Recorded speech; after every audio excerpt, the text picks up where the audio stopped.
Expect ചെയ്യുന്നത് നമ്മളെ എല്ലാവരുടെയും. നിങ്ങളുടെയോ ഞങ്ങളുടെയോ ട്രക്കിംഗ് അല്ല.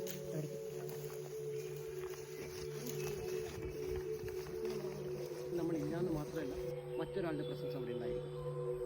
അപ്പോൾ നമുക്കത് നമ്മളെ കാണിച്ചിട്ടുണ്ട്. ആ ഒരു പക്വത ആൾ പോർഷൻ വിളിക്കുക.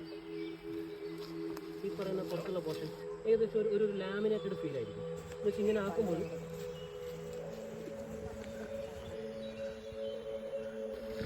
ആ രീതിയിൽ ഇപ്പോൾ ബേർഡ് വാക്ക് എന്ന് പറയുന്ന വൈൽഡ് വാക്കായിട്ട് കുട്ടിയുടെയൊക്കെ കാൽപ്പാട് പോലെയുള്ള ഇത് കാണാൻ പറ്റും. ഇത് സ്ലോത്ത് ബിയറിൻ്റെ ആണ്, കരടിയുടെയാണ്. ഡീർസിൻ്റെ പ്രത്യേകത കൂടുതൽ ഇപ്പോൾ പറയുകയാണെങ്കിൽ നമ്മൾ അങ്ങേ വശത്തേക്കുള്ള പാച്ചിലൊക്കെ പോവുകയാണെങ്കിൽ അതിൻ്റെ കളർ മോർഫിൽ ചെറിയൊരു ചേഞ്ച് ഉണ്ട്. അവിടെ രണ്ടും അത് പഠിക്കും ഇങ്ങനെ മലയെന്ന്